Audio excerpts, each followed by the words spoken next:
none other than champion, 4-time champion, the Diesel, baby! What's happening, Don Cartagena? Yo, Shaq, man, what's up, baby? Let me turn this TV down. What's happening, baby? Let me tell you something, Shaq Diesel. We appreciate you on the Fat Joe Show. I was a little bit in my feelings, because I don't lie, this my people, because I said, how the hell, Shaq? You more my brother than anybody. And Okay, I said, how the hell Shaquille O'Neal ain't on the big show yet? Okay, but listen, you know I'm always tuning in, listening to those words of wisdom. Me and you go back to the late 80s. You know I don't like bothering you, Don Cartagena.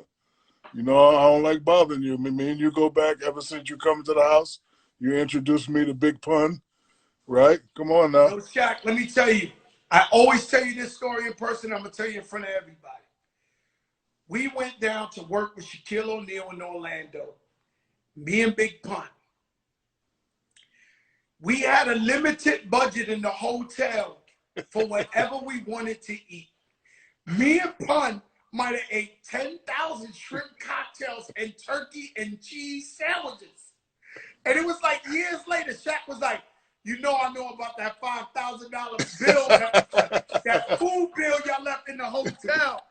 Yo, It was Shaq, all good. Man, it was all good. What's happening? let me Everything tell you good? something, Shaq. Whether they like it or not, you are the only athlete that I know of thus far, because I predict Damian Lillard, he will catch a hit. I predict that, Fat Joe. But you are the only athlete I know who took hip-hop serious and went platinum. You even did songs with B.I.G. What was that like working with Biggie? Well, not only Biggie, I think I have the best discography for a non-rapper ever. Before I answer the question, let me go down my list.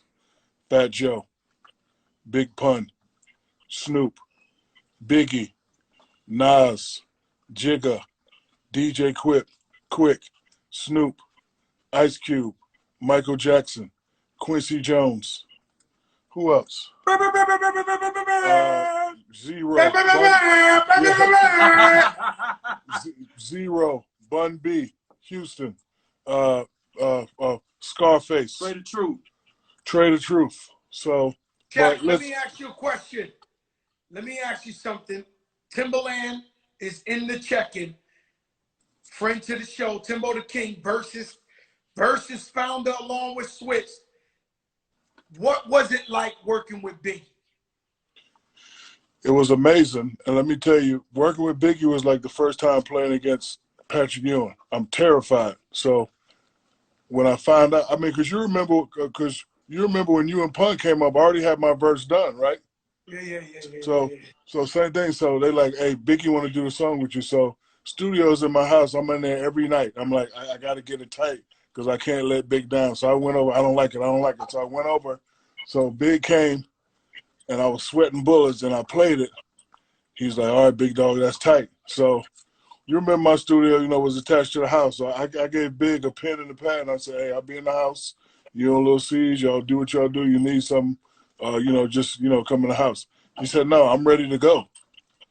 And, he went in there and one take, murdered it, right? But it was New York, you know what I mean? So I had to hit the button. I was like, Big. He was like, that's right, Shaq, kids, role model. And then he led the other verse. But when I tell you he took 5 minutes, bro, it was 5 minutes, and we was in the house, we was on the Sea-Doos. We was just hanging out, we was just talking, talking family and stuff. My favorite Shaquille O'Neal song is My Biological Didn't Bother. And every now and then I go back, my father raised me, but every now and then I go back and look at that because it was such a deep song. And you had your stepdad, who you consider your real dad, riding with you in the Benz. And remember that? Why did you think that was so important to do, Shaq? Because at the time, my biological father went on the Ricky Lake show without even hollering at me. So he went on the Ricky Lake show, and he was saying that, I'm your dad and all that. So I did the song, but I just reconciled with my real pop. He lives in the Brick City.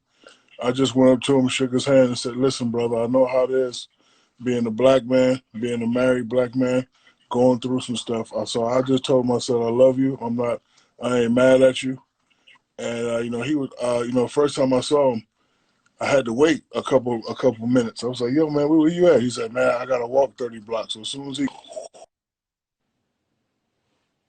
I took him to the dealership, bought him a little Jeep. I said, "Hey, next time I come to Newark, and I say come see me, come see me." So, from brother to brother, I just let him know, hey, I'm not upset. I'm not mad. He had some problems when, he was young. I understood that, I and think with I still age, love. I Yeah, think it we are. comes with age, man, where we just Yeah, it get does. mature. We just start to realize everybody got problems. Uh, with all this, Shaq, Black Lives Matter, George Floyd, everything that's going on, I know they made you an honorary police officer. I think. I'm not honorary, brother. No, no, no. I'm not honorary. I went to the academy.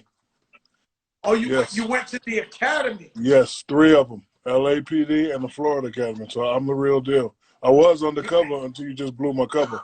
Yo, stop, Shaq. Yo, Yeah, yo, I stop. was. Yes. Yo, Shaq. So you see everything that's going on between the cops, going on with the black and brown community. Um, what's your take on what's going on? Because I know you're so supportive of the police. I remember it was a time where the police were neighborhood police, and the cops could walk through the neighborhood and just have a conversation with people. Now we're at such a distance that some things need to change. Some police policies need to change. The way they do things need to change. The way they talk to people need to change. Because it's different. Like I always tell cops right now, "Welcome to my life," and it's like, "What do you mean by that?" Everything you do now gets recorded. It gets put on social media. And they coming at y'all like y'all are superstars, so you got to make sure you do everything on point. But being a guy and being a black man, I listen, I understand, and I feel for people. Like I hate watching those videos where people getting killed or getting shot. It just hurts me, and that's why in the communities that I live in, I try to, I try to be like, really, really involved in the community. Like, you live in Florida, so I'm big in Fort Lauderdale. My cousin is actually the sheriff there, Tony Scott. So he's the sheriff, and he's going on He's record saying, serious. I watch him on the news. I yeah, watch him. He's a yeah, that's what I'm serious saying. dude. But I didn't know that was your cousin. yes, yeah, first cousin. But he's like serious with saying, okay, any bad cops that disrespect people, your ass is up out of here. So a friend of mine is running for sheriff here in Atlanta, where I live at, a little town called McDonough, Georgia. A guy by the name of Reginald Scandrick. We have a new DA here in Atlanta. That's why, like, if everybody just took care of their territory, I think the world would be a better place. Like, you got the Bronx and Miami, right? I got Brick City, I got Atlanta, I got Orlando, I got LA. So wherever I'm at, wherever the people see me at, I just try to be really into the community and, just try to make sure, everything is all about peace. I watched this interview with Robert Ory where he was talking about his son and how he had to tell his son if the police, because obviously you, me, a lot of us live in good communities, and our kids, they black, they Spanish, and they don't fit the part when they riding down the block in the mansion. If Shaquille O'Neal ain't in that car with them, do you have these talks with your kids? Yes, and it's similar to the talks that we had growing up in the projects. We have to teach them how to survive. You understand what I'm saying? Growing up in the projects, we knew the rules to survive. We knew the rules, what to say, who to talk to, who not to, be around, how to survive. So I tell them, listen, man, because my kids ain't gonna have nothing in their car that's gonna take them to jail. And then I try to explain to them the law. I said, when you're dealing with police, and there's a criminal code and there's vehicle code. Vehicle code is a book this thick on why they can pull you over, cross the line, loud music. I said, just listen, be respectful, but the objective is to get home. And if they ever get out of line, just holler at me when you get home, and I'll be the one to go act crazy. Because if they lock me up, I guarantee you, Don Cartagena, I'll be out in 5 minutes. I'm telling you right now, man. You have him working in Alaska? Yeah, you know what I mean? Shaq, let me tell you something crazy. And I love this guy. This guy's a good guy, Richard Jefferson. But crazy, you know, Scottie Pippen, man, he never goes at nobody. He never answers nobody back. He never this. But he felt offended by what, you know, Richard Jefferson said that